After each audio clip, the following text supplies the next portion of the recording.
Welcome back to the deep dive. Something that really hit me in 2024 was how all of these amazing technological advancements, the ones that were supposed to make our lives easier and more connected, were so quickly turned against us. Yeah. Weaponized even by cybercriminals. It feels like we're constantly playing catch-up in this digital arms race. Absolutely. And that's precisely what we're going to unpack today. Yeah. That constantly shifting landscape.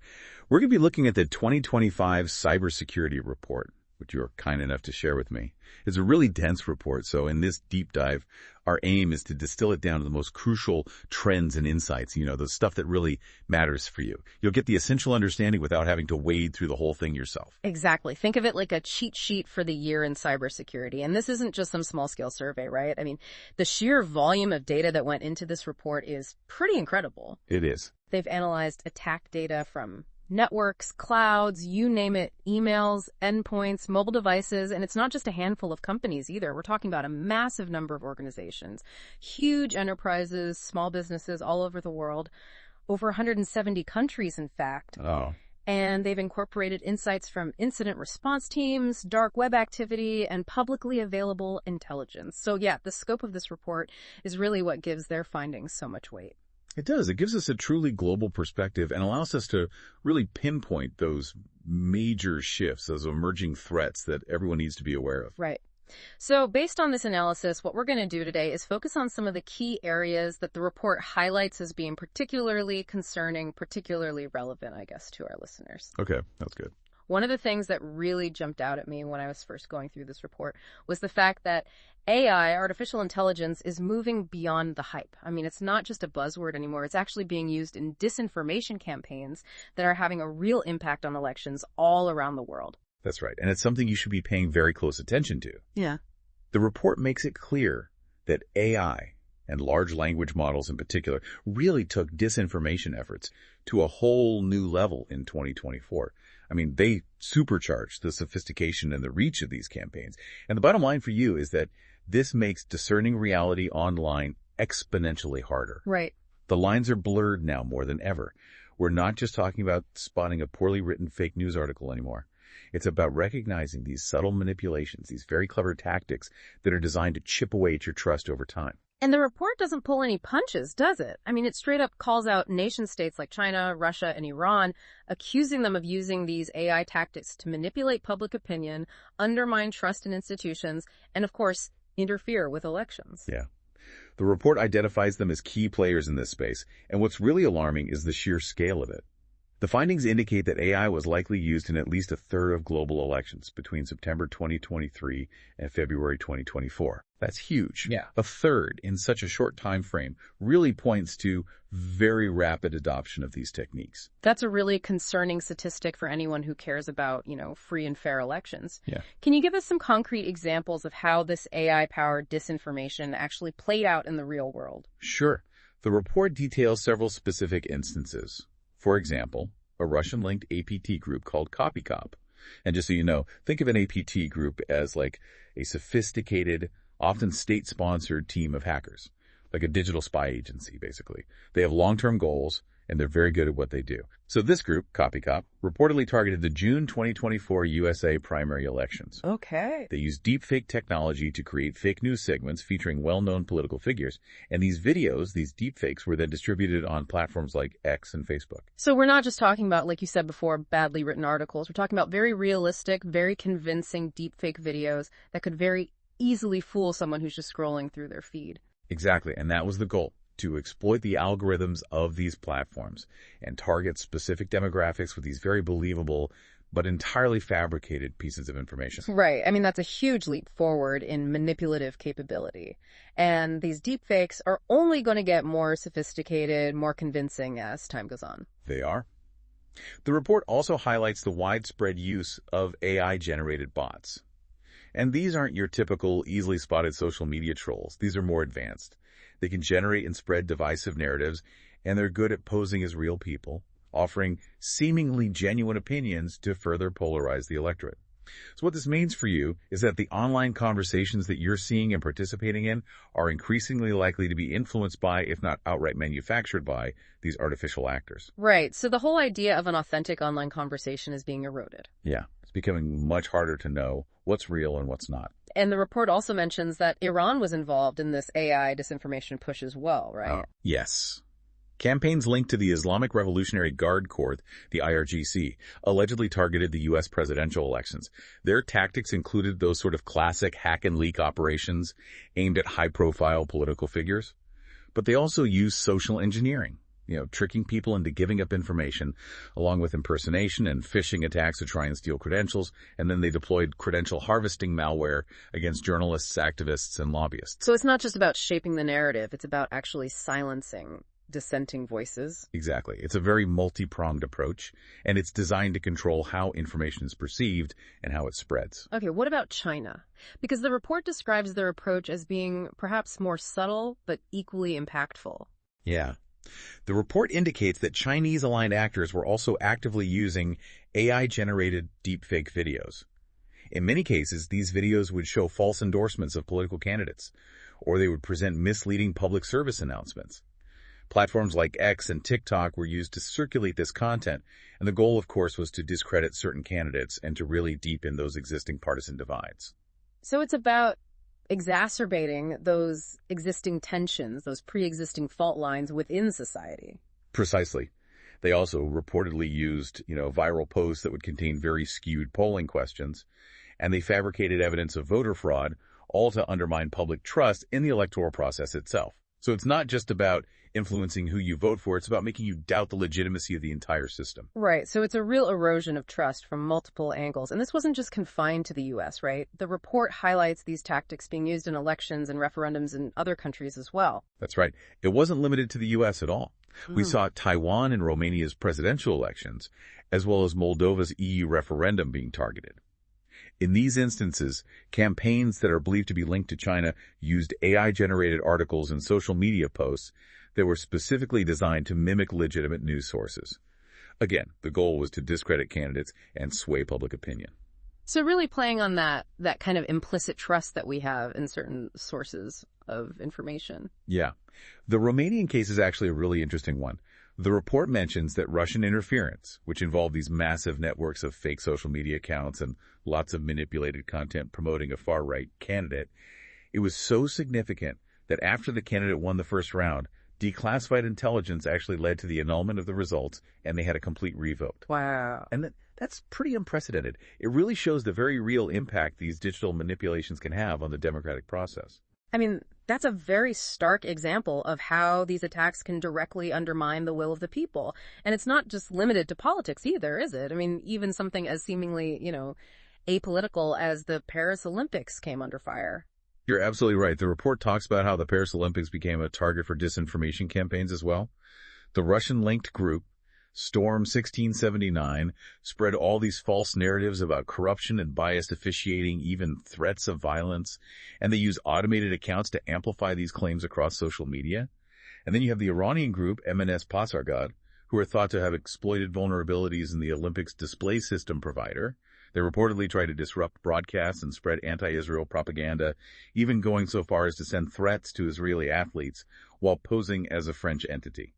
Wow. I mean, it really paints a picture of a world where the information we see online is increasingly suspect. It is. And the implications for everything, from our understanding of current events to the functioning of democratic societies, are huge. They are. And that's precisely the takeaway for you here. This isn't just some abstract political maneuvering happening in the background. It impacts how we, as citizens, make informed decisions about the world around us. Right. It affects us all. Okay, let's shift gears a bit and move on from this battle for our minds to more, direct cyber attacks. The report has a section titled Cyber Wars 2024 Edition. And it seems the nature of these conflicts is changing. We're not seeing those singular cyber doomsday weapons that we sometimes hear about in the media, but instead it's something perhaps more subtle, more persistent. I think that's a really insightful observation, and it's something you should really keep in mind. The report essentially debunks that traditional idea of a single catastrophic cyber weapon that can cripple an entire nation. Instead, what it highlights is a very clear shift towards undermining public trust and destabilizing societies from within. This involves manipulating social media narratives. It involves state-backed cyber attacks that are often disguised as the work of, ideologically motivated hacktivist groups.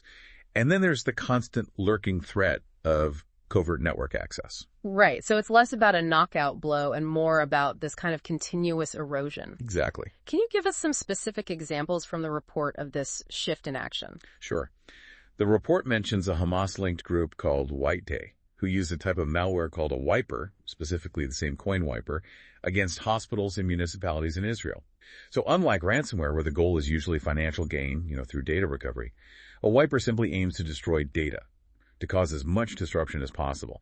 And this really shows how cyber attacks are becoming increasingly integrated into real-world geopolitical events. So a digital weapon being used not for profit, but as a tool in an actual physical conflict. Exactly. And then in Eastern Europe, we have the Russia-linked APT-44, also known as Sandworm, and they continued their destructive activities in Ukraine. They deployed a more advanced wiper called Acid Pour. Okay. This malware was designed not only to destroy systems, but also to embed itself for potentially long-term access, with the capability to exfiltrate sensitive military plans and disrupt communication channels. So this shows how state-sponsored actors are using sophisticated cyber tools as a core part of their overall military strategy.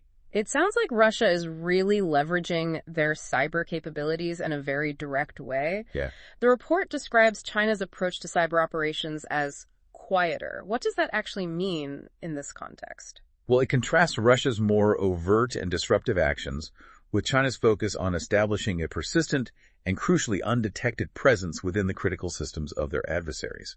Groups like APT-41 and Bronze Butler, they exploit vulnerabilities in what are known as edge devices, things like routers, VPNs, and those internet-connected devices, to gain unauthorized access. The idea here, for you to really grasp, is that they're laying the groundwork for potential future large-scale disruption. It's like creating a kind of red button capability that they can activate whenever they choose. So less about those immediate flashy attacks and more about this long-term strategic positioning. Exactly. The report mentions Volt Typhoon specifically targeting U.S. critical infrastructure. How does that fit into this picture? Well, Volt Typhoon is another Chinese-aligned group that's highlighted in the report. Yeah. They specifically target U.S. critical infrastructure, and their tactics involve what's known as living off the land techniques. This means they use legitimate administrative tools that are already present within the compromised environments to achieve their objectives. Okay. And the reason they do this is to evade detection. It allows them to maintain a covert presence, again, positioning themselves for potential future disruptive actions. And they do all of this without having to rely on easily detectable custom malware. So it's like blending in using the tools that are already there. Exactly. And then there's Salt Typhoon, also linked to China, who are targeting major internet service providers like AT&T and Verizon. What was their suspected goal there? Well, the report suggests that Salt Typhoon targeted these major internet service providers to try and intercept and potentially manipulate network traffic. Now, having access at that level, that could have huge implications for the integrity of data flowing across these networks and for the security of communications in general. Right, so it's about controlling the flow of information, the very arteries of the internet. Exactly. And this highlights the potential for large-scale disruptions to the very infrastructure that underpins our digital lives. The level of sophistication here is really mind-blowing, and the potential impact is very concerning. The report also mentions these things called operational relay boxes, or ORBs. What exactly are those, and who's using them? So operational relay boxes, or ORBs, are essentially networks of compromised devices. These can be virtual private servers or VPSs, and they can also be Internet of Things, or IoT, devices that have been taken over by threat actors.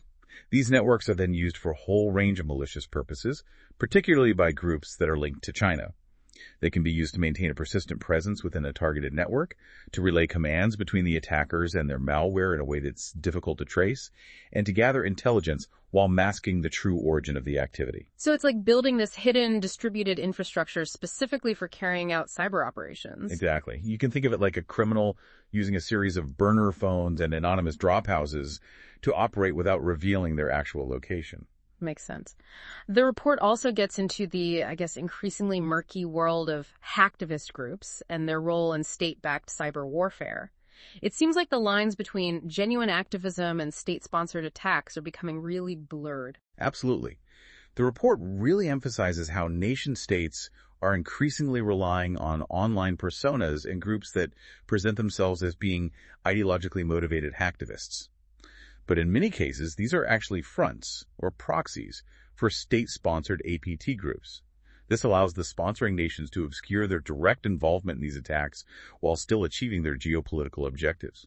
And they often leverage nationalistic or patriotic rhetoric to garner support for their actions. So it's a way for them to wage cyber warfare with plausible deniability. Yeah, it's a way to create a smokescreen. And the report even mentions the formation of actual alliances between some of these seemingly independent groups. Okay, give us an example. Sure. So one notable trend in 2024 was the formation of these alliances to create a stronger, more cohesive front in the cyber domain. A good example of this is the Holy League, which reportedly united a bunch of Russian and Iranian-affiliated groups, and their explicit goal was to target NATO, Europe, Ukraine, and Israel. They even coordinated their efforts to launch DDoS attacks and spread propaganda that targeted NATO's 75th anniversary summit. So this shows a real merging of geopolitical interests in the cyber realm. It's like real-world alliances finding expression through these online activities. It is. How does North Korea fit into all of this? Because their motivations often seem a bit different from the other major players. Yeah. North Korea is a really interesting case. The report highlights their primarily financially driven approach to cyber warfare. Unlike nations that use hacktivists for disruption or destabilization, North Korea's cyber activities are mostly aimed at generating revenue to fund the regime, including its nuclear and missile programs. Groups like Lazarus Group, Blunarov, and Andariel engage in ransomware attacks to extort money, and they're very heavily involved in cryptocurrency theft. This really blurs the lines between traditional financial crime and espionage, and they've even been known to pose as legitimate remote IT freelancers to infiltrate Western companies and gain access to their systems.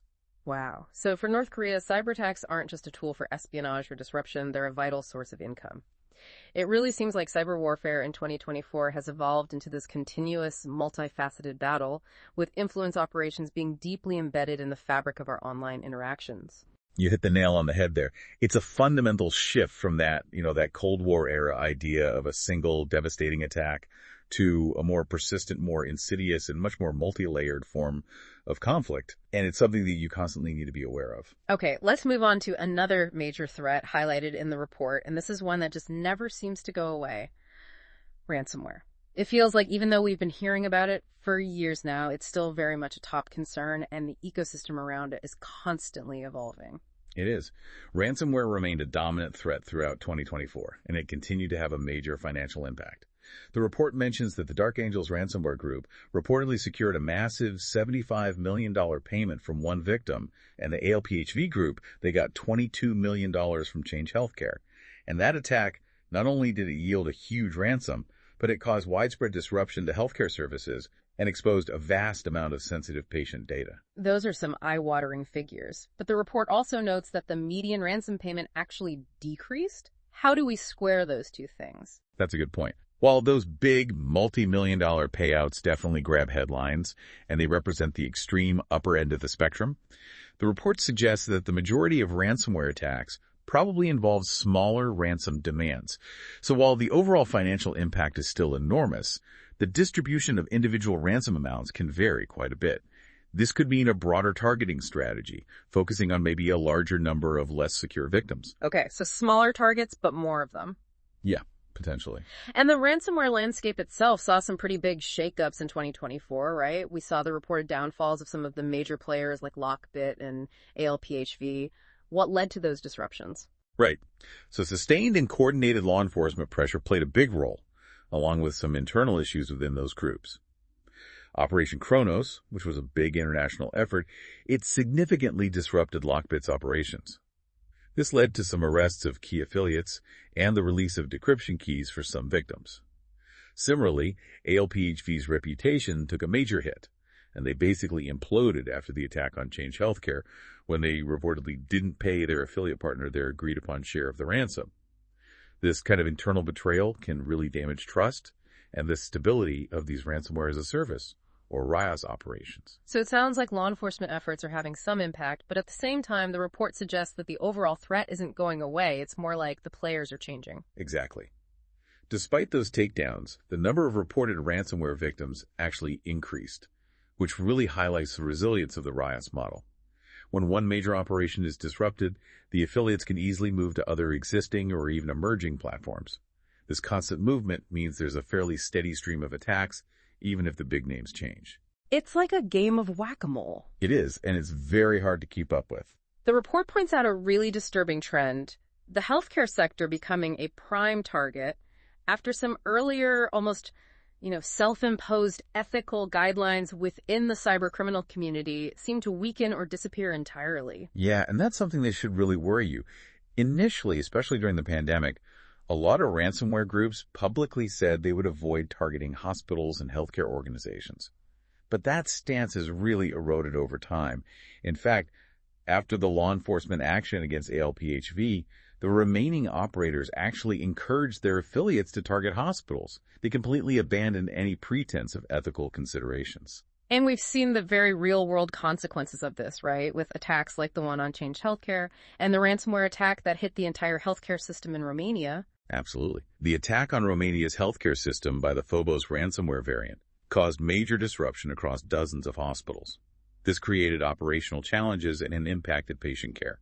Similarly, the attack on Synovis, a major pathology provider in London, led to thousands of canceled appointments and even a blood donation shortage. It's scary to think that these aren't just abstract digital crimes. They have real-world consequences, potentially life-threatening ones. They do. The report also mentions a noticeable shift in ransomware tactics, with some groups moving away from just encrypting data and focusing instead on data exfiltration only. What's driving that change? There are a few factors at play here. Encrypting huge amounts of data can be risky. It's noisy, and it increases the chances of being detected. Plus, managing decryption keys for a huge number of victims, that's a real logistical challenge. And organizations are getting better at backing up their data and restoring it, so they're less likely to pay ransoms for decryption keys. Data exfiltration only, or DXF extortion, that's where attackers steal sensitive data and threaten to leak it publicly unless they're paid. This reduces the risk of detection, it's cheaper for the attackers, and it maintains a fairly consistent payment rate. We're seeing the rise of groups like Banlian and Bash who focus on this data exfiltration model. So instead of locking down systems, they steal valuable data and hold it hostage. Exactly. It's a different kind of risk for organizations to deal with. It is. It means they need to focus more on data loss prevention and understand the reputational damage that can come from having sensitive data leaked. The report also points out a problem with this DXF approach. It's easy for attackers to make false claims. They can say they stole data, maybe even recycle old data, without having to actually encrypt anything. So it's harder to verify their claims. Exactly. Okay, let's shift gears again to what the report calls the new big bad info stealers. Ah, yes. It sounds like these have become a major and growing threat. They have. With the decline of those big botnets that were used for things like banking malware, info stealers have really taken center stage. And they're being distributed through these large-scale, widespread campaigns. The sheer volume of stolen data, usernames, passwords, financial details, you name it, that's available on underground markets is a clear sign of just how prevalent they are. We're talking millions of compromised records. Millions. So what exactly are these info stealers and what makes them such an effective tool? So an info stealer is a type of malware that's designed to covertly extract sensitive information from compromised computers. They target a whole range of data, including browser data like saved logins, cookies, autofill info, browsing history, financial credentials, crypto wallet details, even personal files. And many info stealers are now offered as malware as a service, or MOS, on underground forums. They come with support, updates, user-friendly dashboards. It's basically info stealing for dummies. So it's been democratized. Anyone can get into the data stealing game now. Pretty much. And the market for this stolen information is booming. What does that look like? It's surprisingly competitive. You have various dealers available, priced based on their features and sophistication. And then you have affiliates who are the ones actually using the malware. They buy licenses or subscriptions, and then they deploy the info stealers in their own campaigns. The resulting stolen data, which is often called logs, is bundled and sold on these underground platforms. And how much are we talking? Individual logs can go for as little as a few dollars, sometimes even less. What makes them valuable are things like session tokens and cookies. Those can be used to bypass multi-factor authentication, or MFA. So even if you have MFA enabled, if an attacker gets your active session cookies, they might still be able to get into your accounts. That's right, which is why MFA isn't a silver bullet. It's a good reminder that no single security measure is foolproof. Absolutely. The report mentions that these info stealers are evolving quickly, even managing to bypass Google's app-bound encryption. Yeah, it didn't take them long to figure out a way around that. The speed at which they adapted really shows how dedicated their developers are to staying ahead of the game.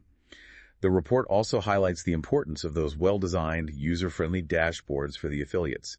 These make it easier for them to sort through the massive amounts of stolen data and find the most valuable bits. It's like they're making it easier for the criminals to do their jobs. In a way, yeah. Yeah. It streamlines the whole process. Okay, how are these info stealers typically spread? How do they actually end up on our devices? Well, they're usually spread through social engineering tactics. Yeah. Things that trick users into downloading or running the malware. Phishing emails are a big one. You know, those emails with malicious attachments or links. Then there's malvertising, where malicious ads are displayed on legitimate websites, fake software downloads, deceptive advertising, counterfeit websites that mimic legitimate services, especially in areas like crypto or AI tools. They even use malicious GitHub repositories and fake KPCHA pages that lead to malware downloads. They've even been known to use malicious Google ads that appear at the top of search results. So yeah, the affiliates are pretty creative and they're good at exploiting current trends and user behavior. So it's a constant cat and mouse game. It is. Okay, so they're stealing all this data, but they're not just doing it for fun, right? Yeah. How does it fit into the larger cybercriminal ecosystem? Right, so all of this stolen data is very valuable, and it's monetized in a number of ways. Initial access brokers, or IABs, they played a key role. They use this data, especially those stolen login credentials and session tokens, to gain footholds inside corporate networks. The report highlights that something like 90% of companies that experienced a data breach had corporate credentials that were previously leaked in an info stealer log. So these info stealers are often the first step in a much bigger attack chain. Wow. So a seemingly minor infection on someone's personal device could lead to a major corporate breach down the line. It could. It really emphasizes the importance of personal cyber hygiene, especially now with so many people working remotely and using their own devices for work. The report breaks down which specific info stealer families were most prevalent in 2024. What were the big names? On the Russian-speaking underground market, Luma Stealer seems to be the leader in terms of the number of logs that are for sale. But if you look at Check Point's global threat intelligence gateway data, which is more focused on corporate traffic, Agent Tesla comes out on top. This difference is probably due to the different targeting profiles of the various campaigns. The report also mentions the significant growth of Redline Stealer over the past few years. And what about the geographical distribution of these stolen logs? Are there any particular regions that stand out? A big chunk of the compromised data logs that are sold on the Russian underground market are said to come from devices in India and Brazil. There could be several reasons for this, including internet usage patterns, security practices, and the targeting strategies of the threat actors involved. Okay, so even though the underlying technology behind info stealers might not have changed dramatically, their role and their significance within the broader cyber offensive landscape have really grown. They have. It's become much easier for IABs to breach corporate networks thanks to this ready supply of stolen credentials. And that's especially true now that remote work and BYOD policies are so common. Okay, let's move on to another area of increasing vulnerability. Cloud administration and the ever-expanding attack surface that comes with it. It seems like the sheer complexity of managing these modern cloud environments is creating a whole new set of risks. It is, and it's something that both individuals and organizations need to understand. The report emphasizes how complex these multi-cloud environments are.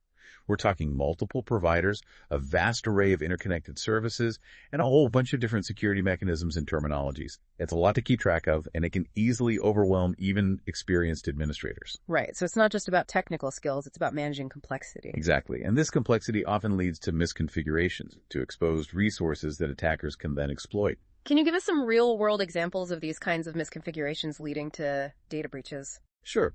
The report mentions that even Microsoft's own Azure cloud environment was reportedly breached by the threat actor Midnight Blizzard. This was due to misconfigured OAuth applications. We've also seen lots of cases of sensitive data being accidentally exposed through misconfigured S3 buckets on Amazon Web Services and Azure Blob storage containers. These misconfigurations have led to some big data leaks, including the exposure of a huge amount of biometric data in India and incidents involving major corporations like Fujitsu and BMW. And then there are also cases of poor API security practices. For example, the Rabbit R1 device had its API keys hard-coded into its firmware, which exposed all of the user chat responses. Wow, so even the big tech companies, even the cloud providers themselves aren't immune to these errors. Nobody's perfect. And the report specifically calls out the Snowflake breach as being linked to a lack of strong authentication in the cloud. Right. The Snowflake breach, which affected at least 165 different companies, is a perfect example of what can happen when you don't have strong authentication measures in place. They didn't have multi-factor authentication, or MFA, enabled on administrative accounts, and attackers were able to get in using credentials that were stolen through interstellar malware. So it's a combination of factors, really. It is. Weak authentication plus stolen credentials equals a recipe for disaster. Exactly. The report also talks about the risks associated with hybrid cloud environments, where organizations are mixing their on-premises infrastructure with cloud services. It seems like these hybrid setups can create new pathways for attackers to move around within a network. They can. Hybrid environments offer a lot of flexibility, but they also create more complex interconnected systems, which give attackers more opportunities for lateral movement. Identity and access management, or IAM, providers like Microsoft Entra ID become really attractive targets in these hybrid setups. And the report gives some examples, like the threat actor Storm 0501, who specifically targets hybrid environments to deploy ransomware. Then there's Mango Sandstorm, also known as Storm 1084, who target Israeli organizations for email dumping and destructive attacks. And UNC 3944, they've been seen exploiting privileged Okta single sign-on, or SSO accounts, to gain access across multiple cloud providers. So basically, if one part of this hybrid infrastructure is compromised, whether it's on-premises or in the cloud, it can give attackers access to a lot more. And those SSO accounts, which are meant to make things more convenient, are becoming prime targets. They are. Attackers are using credential stuffing attacks, and they're using low and slow brute force attacks against SSO providers like Okta and Microsoft. They're even using thousands of compromised SO devices to launch these attacks in a distributed way, which make them harder to detect and block. This also raises concerns about relying on the security practices of third-party providers, especially after issues like Microsoft's past problems with log collection. Right, so if the provider isn't logging everything properly, it becomes much harder to investigate and respond to incidents. Exactly. Even the increasing use of AI in cloud environments brings its own security challenges, doesn't it? It does. While using generative AI, or Gen AI, services offered by cloud providers can have benefits, it also introduces new security risks. The report mentions the emergence of LLM jacking, where attackers can try to hijack existing large language models, or LLMs, or deploy new rogue models for malicious purposes, like reselling access or creating inappropriate chatbots. And there's also concern that sophisticated attackers might start using private LLM instances in the cloud for their operations, thinking it'll be more secure and harder to detect. So it's like every time we develop a powerful new capability in the cloud, attackers are right there figuring out how to exploit it. That's the unfortunate reality. Let's talk about another area of concern. The growing threat posed by edge devices, those routers and firewalls and VPN appliances. Oh, wait. It seems like they're becoming increasingly attractive targets for both state-sponsored actors and cybercriminals. They are. Edge devices are becoming increasingly appealing targets for a variety of threat actors, and there are a few reasons for this. One reason is that they often lack robust security solutions that are regularly updated. Another reason is that they could be exploited to set up anonymization infrastructure, like those operational relay boxes, or ORBs that we talked about earlier. Okay, and the report highlights a pretty alarming statistic. A huge increase in the number of zero-day vulnerabilities, those previously unknown flaws that are actively being exploited, affecting these devices. It's a serious escalation. The sheer number of critical vulnerabilities, those with a CVSS severity,